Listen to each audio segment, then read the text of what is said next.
Black girl sacrificed her meal for a lost little girl. Then a millionaire's helicopter arrived at her house. What would you do if you knew that a simple act of kindness could change your life forever? Amelia Santos, 14, clutched the $5 she had saved over 3 weeks washing cars at the traffic lights. It was all she had to buy a sandwich, and maybe have some change left over for the bus ride home. Her stomach had been rumbling for hours, reminding her she had skipped breakfast again. The downtown square was bustling with activity that Saturday afternoon. Families strolled with baby strollers, couples posed for selfies near the fountain, and street vendors shouted their wares. Amelia was walking toward the snack trailer when she heard it, desperate sobs coming from behind a large tree. "Mommy! Mommy!" The small child's cries cut through the air like a knife. Amelia stopped instantly, turning her head toward the sound. There, sitting on the ground with her face red from crying, was a little blonde girl, maybe 4 years old, wearing a pink dress that cost more than Amelia's mother's monthly salary. The child was clearly lost, scanning the crowd for a familiar face among the strangers rushing by. Several people noticed but kept walking, unwilling to get involved. "Hi, little one," Amelia said softly, crouching down beside her. "What's your name?" "Katie," the child sobbed, wiping her nose on the sleeve of her expensive dress. "I can't find my mommy. We were buying ice cream and then I saw a puppy and..." Amelia looked around. The square was huge, with dozens of directions the girl's mother could have gone. The panic in Katie's eyes was real and urgent. "It's okay, Katie. We'll find your mom, all right?" Amelia reassured her, though she had no idea how. That's when Amelia noticed something strange. Across the square, a man in a dark suit was talking on the phone while discreetly watching them. His eyes shifted between Amelia, the lost child, and another well-dressed man who appeared to be holding a camera. Something about the scene didn't feel right, but Katie was still crying and Amelia's stomach was still growling. The decision she made in the next few seconds would not only change the course of that day, but rewrite her family's future in ways no one could imagine. Amelia took Katie's small hand and began walking across the square, scanning for a distraught woman calling her daughter's name. They passed the snack trailer, where Amelia's long-awaited sandwich awaited, and kept searching. 20 minutes passed. Nothing. "I'm hungry," Katie murmured, clutching her stomach. Amelia looked at the $5 in her hand, then at the angelic face of the lost girl. It was an impossible choice, her own hunger versus the despair of a frightened child. But for Amelia Santos, raised by a grandmother who always said, "Those who have little and share have much," there really was no choice. "Let's get you a snack," she said, guiding Katie back to the trailer. What Amelia didn't know was that the men in suits were still watching her every move and that one of their phones would ring in exactly 15 minutes with a call that would change everything. As she watched a lost and hungry child eat the sandwich she had saved 3 weeks to buy, Amelia unknowingly demonstrated the kind of character many people search for their entire lives but never find. If you're wondering how a simple act of kindness can have unimaginable consequences, subscribe to the channel, because this story of sacrifice and compassion is just beginning. As Katie chewed her sandwich with gusto, Amelia discreetly watched the two suited men who continued observing them. One spoke endlessly on the phone, gesturing toward them, while the other scribbled notes in a small notebook. "Why are those men looking at us?" Katie asked innocently, following Amelia's worried gaze. "I don't know, sweetie. Maybe they're security guards for the square," Amelia lied, hiding her unease. Something about this situation was definitely not right. Just then, an elegant woman came running up, her high heels echoing on the square's pavement. "Katie! Katie, my love!" she cried, arms outstretched, tears streaming down her face. The little girl leapt off the table and ran straight into her mother's embrace. "Mommy, I was lost, and this nice lady helped me," Katie exclaimed. Katie's mother was clearly wealthy. Her dress alone cost more than Amelia's family's monthly rent, and the bag she carried was a luxury brand Amelia had only seen in magazines at the supermarket. But what struck Amelia most were her eyes, red from crying, genuinely desperate. Thank you," the woman said, hugging Amelia tightly. "I don't know how to thank you. My name is Jennifer Wellington, and when I realized Katie was missing—" "Wellington?" Amelia's breath caught. She knew that surname. It was on billboards across town, emblazoned on hospital buildings, even advertised on TV. The Wellingtons owned the largest chain of hospitals and clinics in the region. "It was nothing, ma'am. Anyone would have done the same," Amelia replied shyly, noticing the men in suits now approaching. "No, dear, not everyone would have done that," Jennifer said firmly, her words heavy with meaning. "Especially not by sacrificing your own meal for a complete stranger. How did she know about the sandwich?" Before Amelia could process it, one of the suited men reached them. He was tall, gray-haired, and carried a leather briefcase that looked more expensive than Amelia's mother's used car. "Mrs. Wellington," he said formally, "the car is ready. Shall we go?" Jennifer looked at Amelia for a long moment, as though memorizing her face. "Yes, Johnson. But first—" She opened her designer purse and pulled out a wallet overflowing with cash.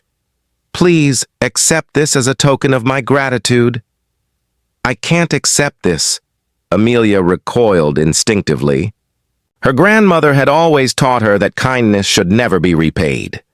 "I did it because it was the right thing to do." Jennifer smiled, but she didn't put the money away. Instead, she did something unexpected. She pulled out an elegant business card, wrote something on the back, and looked directly at Amelia. "Then let me ask you a question. How old are you?" 14. "And what do you like to do most?" Amelia hesitated. It was a strange question from a complete stranger, but something in Jennifer's soft voice made her answer honestly. "I study a lot. I want to be a doctor one day, to help people who can't afford treatment. My grandmother says it's too big a dream for a girl like me." She stopped suddenly, realizing she was revealing too much about her life to someone she didn't know. "Your grandmother is wrong," Jennifer said firmly. "No dream is too big for someone with a big heart." She handed Amelia the card. "I want you to keep this, and I want you to call me on Monday." "Okay."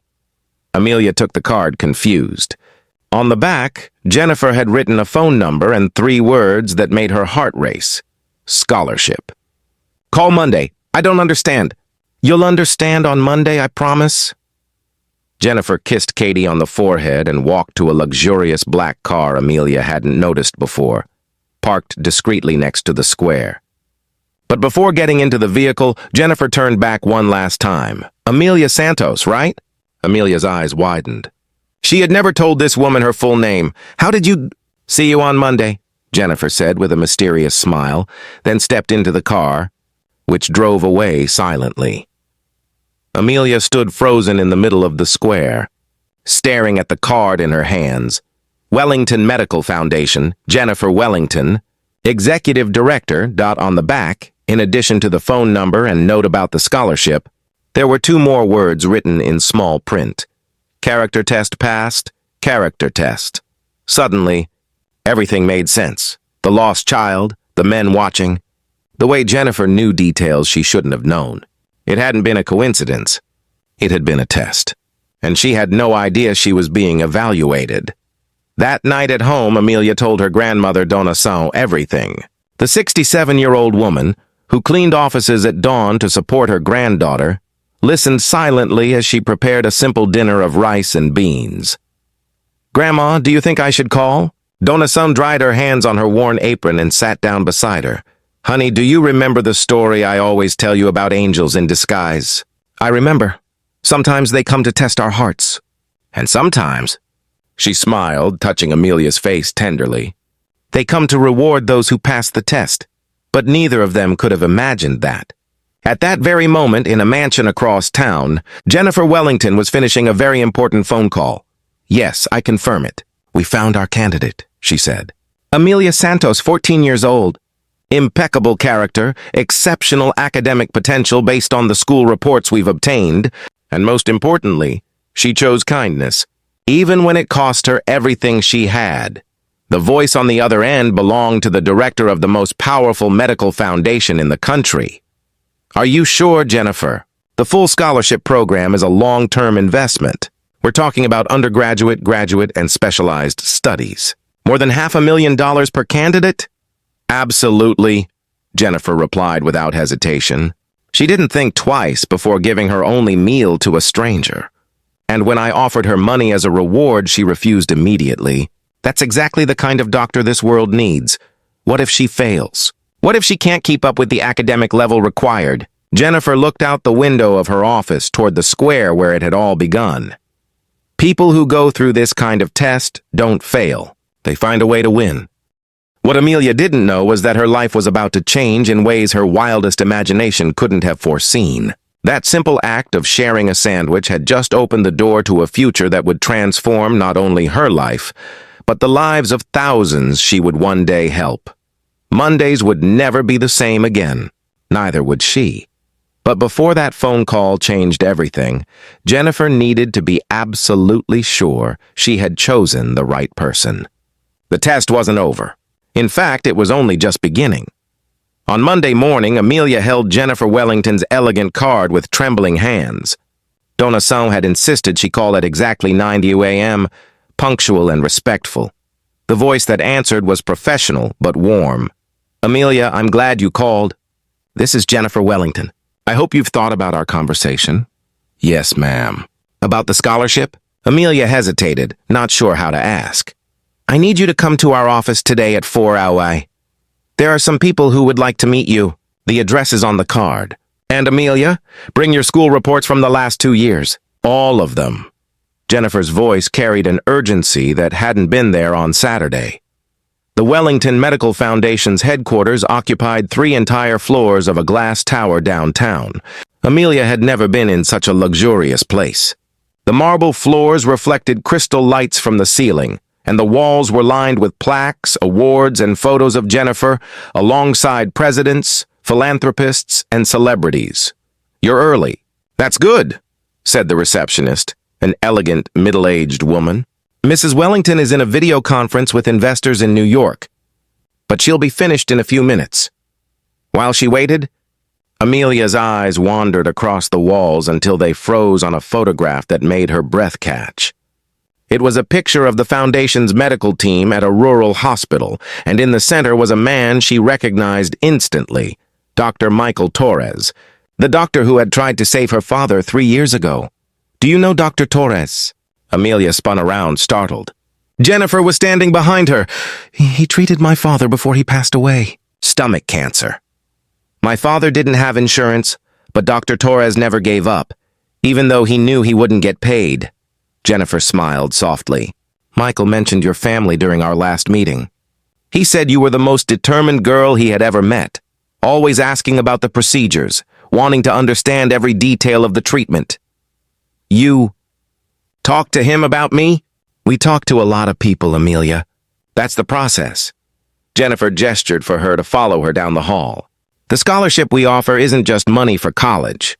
It's an investment in the next generation of leaders in social medicine." They entered a meeting room where 3 people were seated around an imposing table. Jennifer made the introductions. Dr. Richard Hayes, director of the scholarship program, Professor Carmen Rodriguez, academic coordinator, and, to Amelia's complete surprise, Dr. Michael Torres. "Hello again, Amelia," Dr. Torres said warmly. "When Jennifer told me about the incident in the square, I knew immediately it was you, the same girl who asked questions smarter than medical students." Dr. Hayes opened a thick folder. "Amelia, your teachers speak of you with rare admiration. Perfect grades in science, natural leadership, and according to Miss Patterson, an intuitive understanding of complex social issues." "But," Professor Rodriguez interrupted, "full scholarships for medical school are extremely competitive.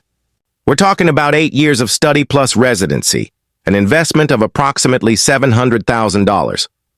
The number was so astronomical that Amelia had trouble processing it. Her entire family wouldn't earn that much in 10 years. That's why, Dr. Hayes continued, we need to be absolutely certain about your character and determination. The square test was only the first step." Jennifer leaned forward.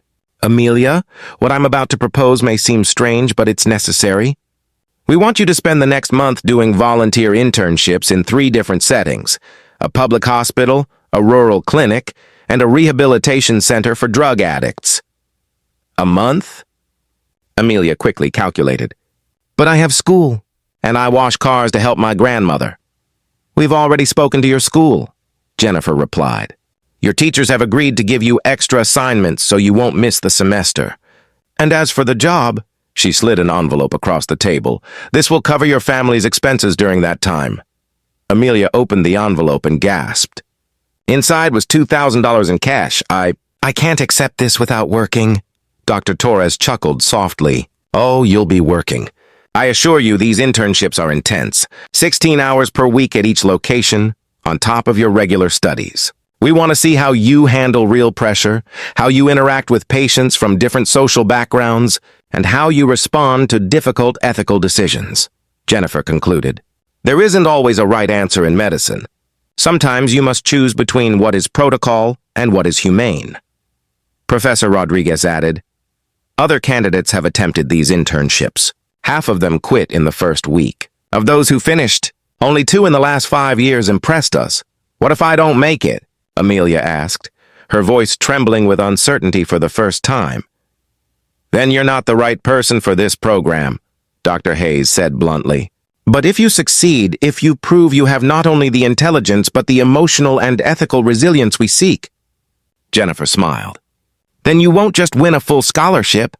You'll win a place in the Wellington family, a family that invests billions of dollars annually in hospitals and clinics serving underserved communities.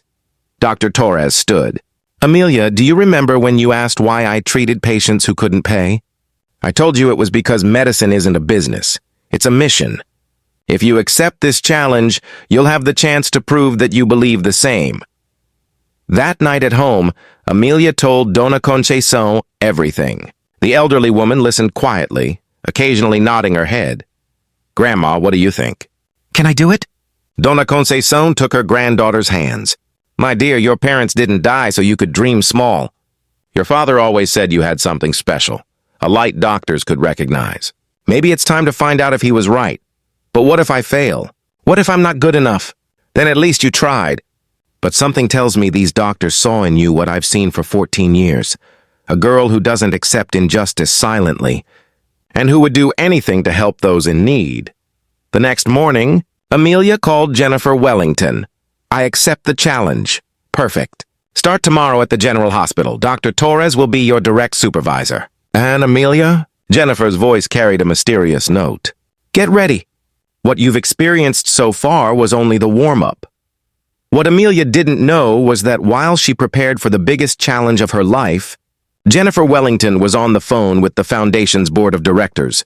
She accepted the full internship program, Jennifer reported. But let me remind you, if she passes all the tests, we won't just be giving her a scholarship. We'll be offering her a position on the Foundation's executive board after her residency. Are you sure about this, Jennifer? The board president's voice sounded doubtful. We're talking about a 14-year-old girl from the suburbs. An executive position means responsibility for hundreds of millions of dollars.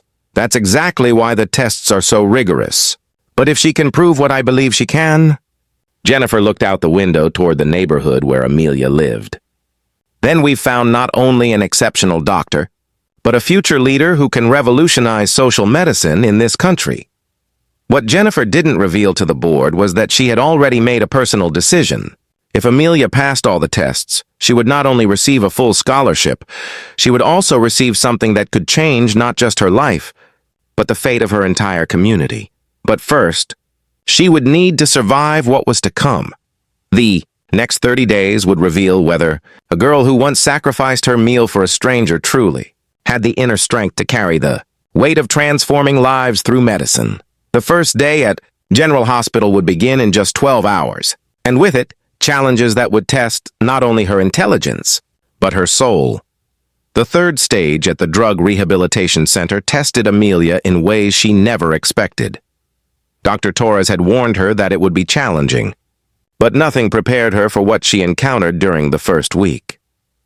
You're just a kid, scoffed Derek, a 40-year-old man in recovery. What could you possibly know about addiction and real suffering? His words echoed through the group therapy room where Amelia sat quietly as an observer. Other patients laughed, some cruelly, others bitterly. To them, a 14-year-old girl represented everything they had lost: innocence, opportunity, hope, My father died of an overdose when I was 11, Amelia replied calmly, her voice cutting through the laughter like a blade.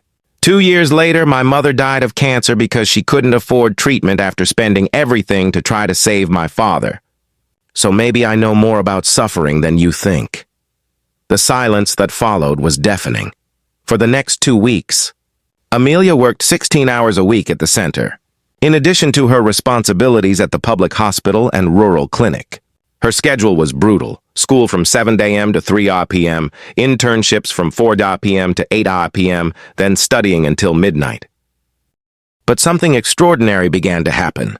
Patients who had initially dismissed her began to seek her out. Even Derek, the same man who had mocked her, asked to speak with her privately. "How can you not hate? How can you not be angry?" he asked, tears in his eyes. "I lost my family, my job, my dignity, and you, who've lost so much too, continue to help people. Because anger consumes, but kindness builds," Amelia replied, repeating words her grandmother had told her countless times. "And because I believe everyone deserves a second chance." It was during this conversation that Derek revealed something that would change everything. "You know, there are people watching you. Important people. I saw 2 men in suits talking to the director about your performance here. The following week, during a particularly difficult shift at the public hospital, Amelia faced her greatest test yet. A 6-year-old child arrived unconscious after a car accident. The family was desperate and there weren't enough doctors. Dr. Torres was in surgery. Other physicians were tied up with critical cases. Amelia found herself alone with an experienced nurse and a family in total panic. "What do we do?" whispered the nurse. "Protocol says to wait, but this child—" Amelia looked at the unconscious child, then at the desperate parents. She remembered every procedure she had observed, every technique she had studied obsessively during her internships. "Let's stabilize her," she said with a confidence that surprised even herself. "I know what to do." For 20 crucial minutes, Amelia coordinated first aid, guided the nurse, and kept the child stable until Dr. Torres arrived. When he finally entered the room, the situation was under control. "How did you know what to do?" Dr. Torres asked afterward, clearly impressed. "I watched. I studied. And when the time came, I just did what needed to be done." That evening, Dr. Torres made a call to Jennifer Wellington. "She didn't just pass the test," he said. "She exceeded every possible expectation. In 20 years of medicine, I've never seen anyone so young with such sharp medical instincts." The next day, Amelia was called back to the Wellington Medical Foundation office. This time, the room was full. Jennifer Wellington, Dr. Torres, Professor Rodriguez, Dr. Hayes, and 3 people she didn't recognize waited around the table. "Amelia," Jennifer began, her voice thick with emotion, "you have completed 30 days of the most rigorous internships we have ever administered. Your supervisors report exceptional performance in every area. More than exceptional," Dr. Hayes added. "Dr. Torres told us about the incident at the hospital. You saved a life using knowledge most third-year medical students don't possess." Jennifer stood up. "Therefore, we would like to make a different proposal than the original one." She opened a folder and revealed documents that took Amelia's breath away. It wasn't just a scholarship.